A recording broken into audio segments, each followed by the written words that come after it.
Thank you. SJC-11416, Commonwealth v. Tyrone Seeley.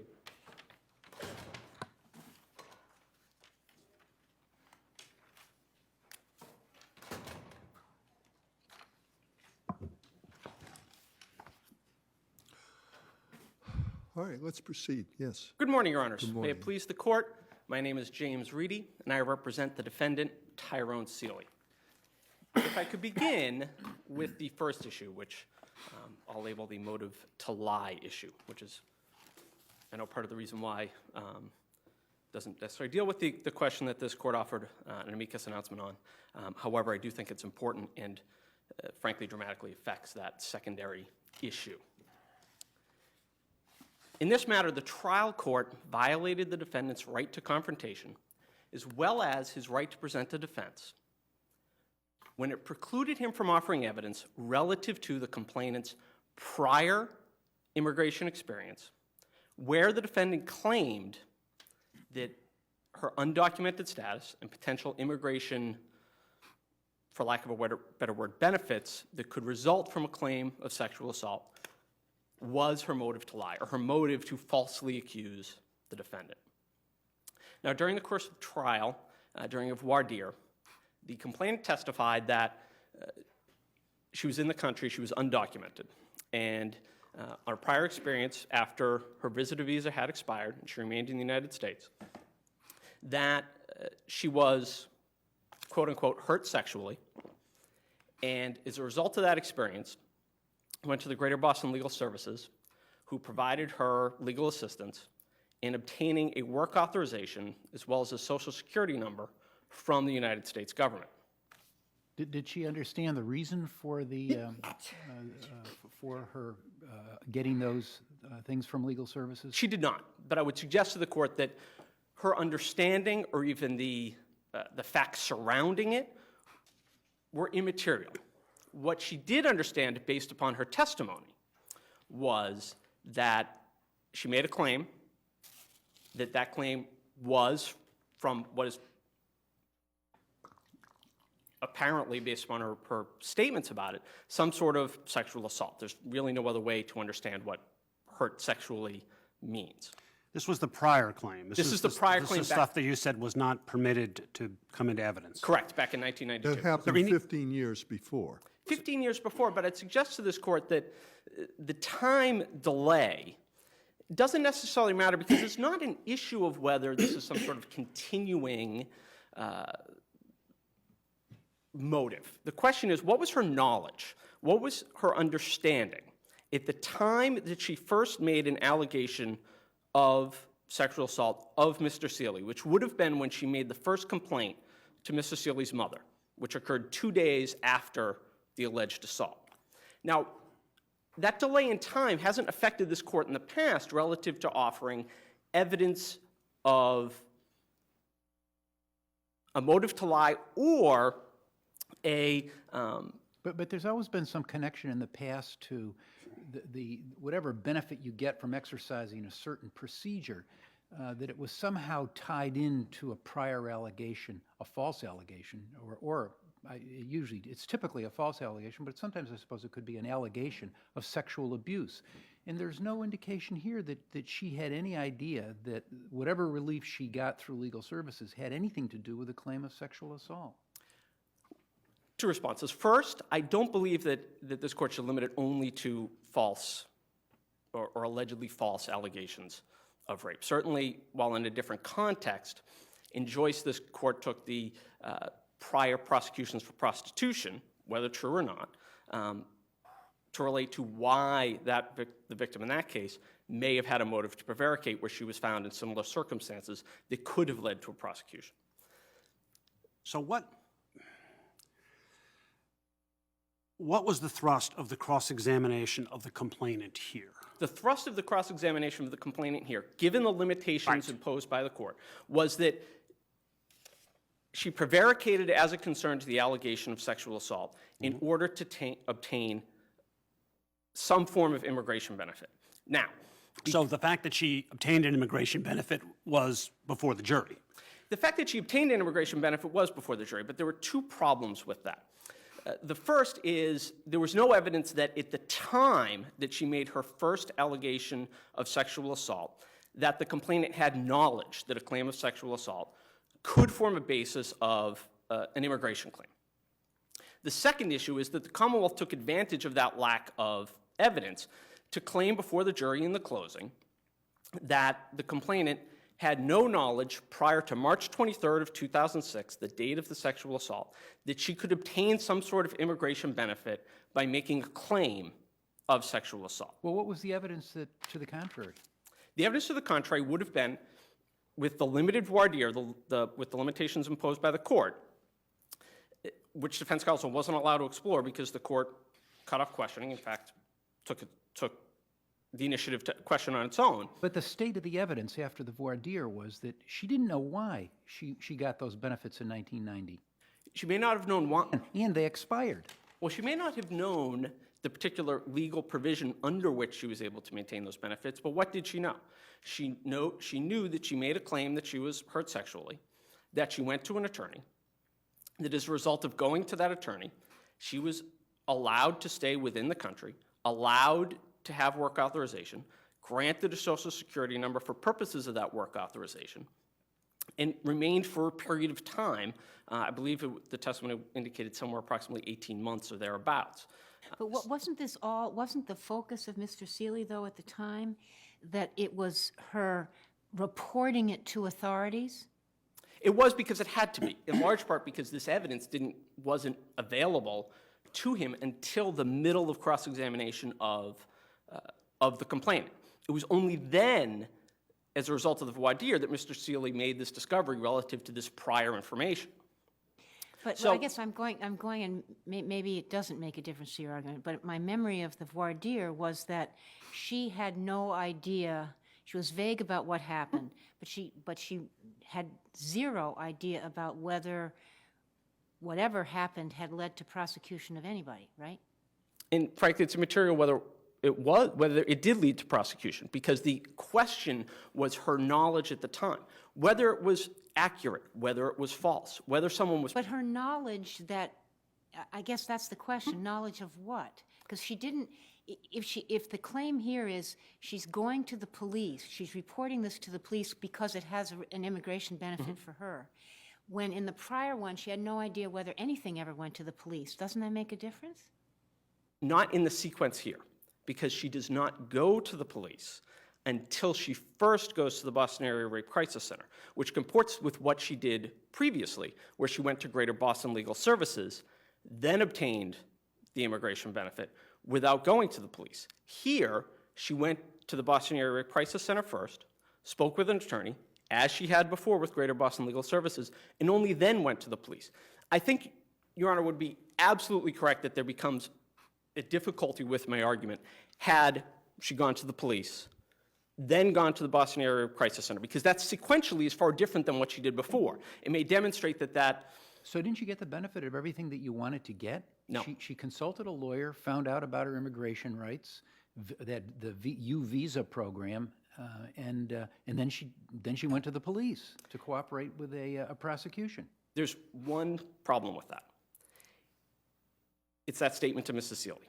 That first allegation of sexual assault occurs in between the alleged incident. The defense was consent, so certainly there was sexual contact, and going to the Boston Area Crisis Center and speaking to a lawyer. The first allegation of sexual assault occurs in the midst of that. So if she never made that allegation to Mrs. Seeley. To Mr. Seeley's mother. To Mr. Seeley's mother, correct. If she never makes that allegation to Mrs. Seeley, and so the sequence is there's an incident, she goes to the Boston Area Crisis Center, and then goes to the police, that's far different, because she could have learned about it at the time that she went to the Boston Area Crisis Center. But the question is, She could have learned about what? she could have learned that there was a possibility for a U visa or a possibility to remain in the country. And there's nothing to indicate that she would have known that prior to that first allegation of rape, and it doesn't become. But the U visa program didn't even exist until the year 2000, 10 years after the first incident. Well, I think part of the issue here is the Commonwealth focuses only on the U visa and says, well, she didn't know about the U visa, and it didn't exist, so how could it be possibly relevant? Well, as a matter of law, tell us what was in place in 1990 that she could have taken advantage of to stay in the country? Under the 1990 Violence Against Women Act, there was what was called an I-360 application. I apologize, just to refer to my notes, which could grant a person employment authorization and deferred status. Status would be good for 15 months, and there could be extensions beyond that. In order to receive that benefit, the complainant or the applicant must prove abuse, which could include sexual abuse, by a family member or spouse who is a U.S. citizen or legal permanent resident, and that reports of a therapist or psychologist detailing the effect of abuse can be evidence admitted in support of the application. So there was a legal mechanism in place. Again, I don't think it's entirely relevant whether the complainant had knowledge of that particular, there was a I-360 application, that it was the particular statute. The question is, did she know by making some sort of claim to an authority, in this case the federal government, of sexual abuse, whether that could grant her some sort of legal status within the country? But so, And she said she didn't know. She didn't know why they got that, why she got that legal relief. I'd suggest it doesn't necessarily matter if she knew. Did you make a Freedom of Information Act application to get any of this information? Did not in the post-trial context, no. And certainly there was nothing made prior to that. But I would also, and certainly would have to be in the post-trial context given the fact that it didn't come up into the middle of cross-examination. So how did it come up in the middle of cross-examination? So the complainant testified that she had prior work, so the trial counsel was questioning her relative to her immigration status, which was raised by the Commonwealth during the course of direct, and asked her about, well, how could you have been working in this country as an undocumented person? And she said, well, I had a work authorization. And it stemmed from that, her claim that she had a work authorization. Trial counsel asked, well, how did you have a work authorization? That's when the court stepped in, there was a sidebar, which led to a voir dire, and out of that unfolded her testimony about how she received that prior work authorization, which is as a result of claiming that she was hurt sexually, going to an attorney, making an application to the federal government. So your argument as to it doesn't matter whether she says she knew or not is that essentially that would be a jury question. Correct. It's a state of mind issue. It's what was her state of mind. The fact, the details and everything surrounding that was frankly irrelevant to the jury. What should have been relevant, or frankly irrelevant to the facts or the claim, what should have been relevant is what was her motive to lie at the time, and did she have knowledge in order to support that motive? The motive to lie makes no sense, frankly, without knowledge, without some sort of evidence of knowledge. It's why the Commonwealth was allowed throughout closing and through questioning of the complainant to say, look, nobody knew that you could have this, that there was some sort of U-visa application or what that was at the time that the complainant made the allegation of sexual assault. In fact, the detective testified, I've investigated over 1,000 cases of sexual assault. And out of all of those cases, there have only been 2 in which a U-visa was involved, including this one. So the Commonwealth presented the case to the jury that this knowledge that she could possibly have had to support the motive to lie is completely fanciful, when in fact there was evidence that she had knowledge to support that motive to lie. did she talk to the defendant's mother before she went to the Rape Crisis Center? She did. She talked to the defendant's mother 2 So- days before. So doesn't that hurt your argument? Frankly, I think it helps How? That's for this reason. Because it indicates that, it indicates that She complained. she complained before the meeting with the attorney. So it at least supports the idea that that the prior knowledge has some sort of relevance, in the sense that the complaint was made prior to going to the attorney, prior to going to the police. Because if she doesn't make the complaint to Ms. Seeley, Yeah. then their defendant really doesn't have any evidence that that at the time she made the first complaint, that there was that knowledge that was necessarily there. Is it a better case if we know why she made that claim to Ms. Seeley, whether it was because she was She said, angry, she said, upset, I'm or- not coming over because your son raped me. right? correct? I'm, But I don't think that necessarily distinguishes or diminishes the fact that she had this knowledge to be able to support that motive to lie. Again, this court has found that evidence of a complainant's motive to lie to be extraordinarily important to a defendant, especially in cases of sexual assault, because it's frankly the last refuge potentially of a defendant in a case like this where the question is one solely of consent, where the defendant acknowledges sexual contact but claims that it was not made by use of force. Do you want to spend some time on the other issue? If I, You've got 4 seconds. if I could, well, let me sum it up in 4 seconds. If I could spend just a brief moment on the other issue. This court has developed the Dwyer Protocol to effectuate a defendant's right to present a defense, which it found constitutionally required. That's why they developed Bishop Fuller. Dwyer, while not constitutionally required, while the particular protocol is not constitutionally required, it's been an effort by this court to allow a defendant the right to effectuate that right to present a defense. And it's based upon the difficulties that were developed during the Bishop Fuller Protocol. Now, there is frankly no fundamental difference at its base about the source of a privilege, whether that source finds itself in common law or whether that force finds itself or whether that privilege finds its source in statutory law. For example, the sexual assault counsel of privilege was an absolute privilege when it was passed by the legislature. The legislature specifically said you cannot have access to any of this in discovery. What is that? That's an expression of the will of the people through the judicial branch. It's a value judgment made by the judicial branch about the importance of the sexual assault. Legislative branch. I'm sorry, Frank, thank you, Your Honor. By the legislative branch relative to the importance of that privilege in that communication. And this court said, despite that judgment by the legislature that this should be an absolute privilege, that still must yield to a defendant's right to a fair trial, right to present evidence, everything that's embodied within the Sixth Amendment. But, okay, but that doesn't necessarily, except that at some level, the Constitution trumps the attorney-client privilege. That doesn't necessarily mean you walk right into the Dwyer Protocol, however. No, but I would suggest that based upon this court's experience between Bishop Fuller and Dwyer makes sense. But let me make this suggestion. Dwyer has within it, I believe it's page 150 of the decision, this concept that redactions can be applied.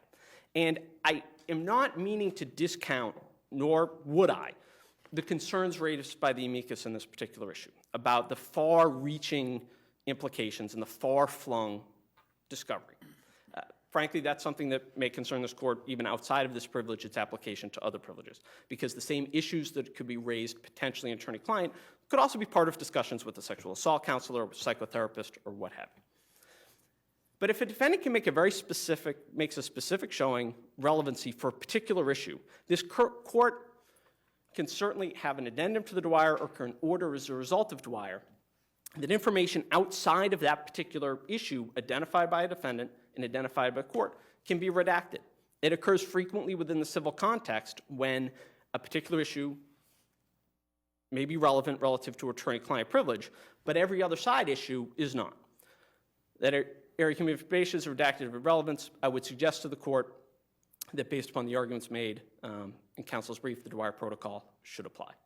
Thank you. Counsel.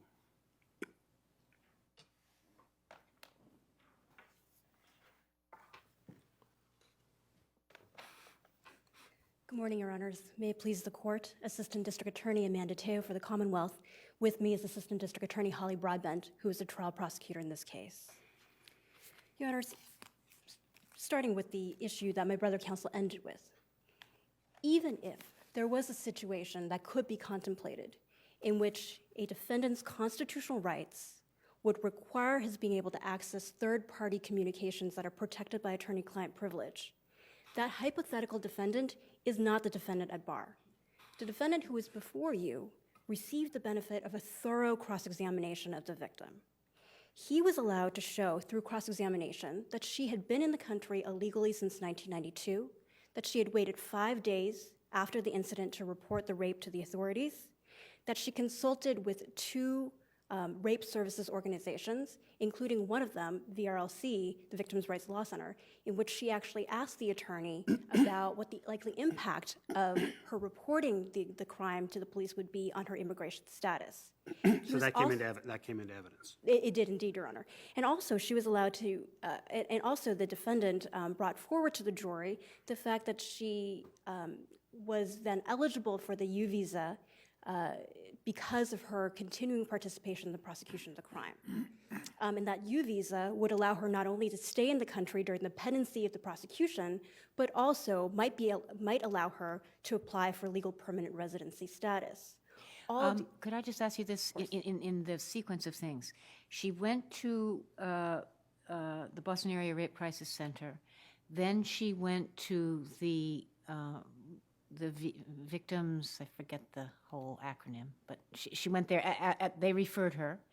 And then the next day, it seems, she went to the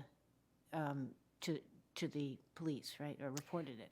Although the testimony is not crystal clear with respect to the sequence of events, my understanding based on my reading of the transcript, and the citations are in the brief, is that she consulted with both BARC and the VRLC prior to her going to the police. So did it come out at trial in the cross-examination that she had, in fact, that she knew about the UV, that she, well, in any event, that she had in fact consulted with both of those organizations before she reported? It did, Your Honor, and furthermore, it came out at trial before the jury that specifically she said to the VRLC counsel that her concern was that if she were to report this rape to the police, that the defendant would seek to have her deported, and that because she was an illegal immigrant, she was concerned about her ability to stay in the country. That was plainly before the jury. Now, unfortunately for the defendant, the jury also heard overwhelming evidence of his guilt, including over 24 emails in which he admitted to hitting and raping the victim. It's those inculpatory statements that were made by the defendant himself, as well as the inculpatory statements that he made to the police officer, to the arresting officer at the police station, that led to the verdict, not any of the errors that he alleges before this court. And thus, that hypothetical defendant who might have a compelling case is not before this court. And while this court and the Supreme Court have not ever decided a case in which the attorney-client privilege has had to yield to a Sixth Amendment confrontation or due process claim, what both courts have made abundantly clear is that that should be an exceptional case. This is not that exceptional case. And if I may add, because it would be an exceptional case in which that scenario were to occur, it would not be efficient for this court to create any sort of protocol around a case that may never happen. If that case were to happen, then that would come before the court at that time. And with the benefit of knowing what happened at trial, whether or not the defendant was able to effectively cross-examine the witness and to present a thorough defense, then the court would know at that point whether or not his constitutional rights would require the breaching of attorney-client privilege. With respect to the Dwyer Protocol, remind me, was that applied here with regard to the counseling she got from the non-attorneys? Yes, Your Honor. That's what I thought. This actually started before Dwyer. So there was the first round of summonses were done under the Bishop Fuller Protocol, and then there were further hearings under Dwyer. Did the defendant get any, I mean, because the person that she saw at BARC was, yes, she was a certified rape counselor, but she was also the attorney, and that was, when the attorney came before Judge Ball, she was talking about the attorney-client privilege. Did she actually get counseling records? Did he actually get counseling records at all, or were there none? There were none. The BARC response to the Bishop Fuller request was that they did not keep records that were specific to a particular patient or someone who came to request services. But there were other counseling in this records, case. other counseling records from the other center that had been made available? No? Interestingly, Your Honor, the defendant never requested anything from the VRLC. Oh. It sounded like that was really legal advice she was getting there, but maybe I'm wrong. Correct, Your Honor, but there was never an attempt to pierce the privilege, any presumptively privileged records between the VRLC attorney and the defendant. So there were, as far as we know, there were no counseling, and I mean that in the sense of rape counseling records anywhere. That's correct, Your Honor. At some point, the victim specifically testified that she did not discuss immigration consequences with the BARCC lawyer. In what context was that testimony given? Was it at the voir dire, or was it during her cross-examination at trial? That was in redirect, Your Honor. In redirect, a prosecutor attempted to just clarify some of the testimony that was given in cross, and the victim testified she did not discuss immigration issues with the BARCC attorney. She did, however, discuss immigration issues with the VRLC attorney. And I do think that the fact that counsel below never requested the VRLC documents or never made any attempt to pierce attorney-client privilege there shows why the particular issue that's before you is really a bit of a red herring. Because where the victim was cross-examined extensively about the fact that she did consult with legal counsel about her immigration issues, that's the long and short of it. The defendant got what he needed to get before the jury. That was her motive to lie and bias. But counsel argues that because of the prior statement to Mr. Seeley's mother, that unless she had received that kind of information before that really undercuts his defense, which is that's why she made it then. I understand, Your Honor. Two responses to that. First of all... And by the way, sure. The additional argument that was exploited by the Commonwealth. Go ahead. Sure. Your Honor, first of all, the defendant's theory at trial was that the victim was participating in the prosecution of the rape because of her desire to obtain an immigration benefit. He explicitly disavowed the theory that's now being articulated here, and that Justice Duffley, you just articulated, that he was construing what happened as a rape because she was trying to obtain an immigration benefit. That's first. So that was never the theory that was at trial. Secondly... Is that because he didn't learn of it until during the middle of trial? No, Your Honor. You'll see on volume 3, page 237 of the transcript, that counsel explicitly disavows that theory, and that was about 100 pages into the transcript after the voir dire, and also in the closing, she again set forth that theory of the case. So I don't think that the defendant can be prejudiced by a theory he explicitly disclaimed at trial. But not only that, going back to what actually happened during the voir dire, all that the voir dire supported was that the victim understood that as a result of therapy, as a result of her ability to continue therapy, she got a work permit. She did not explicitly testify that she understood that the reason why she received a work permit was because she was sexually assaulted.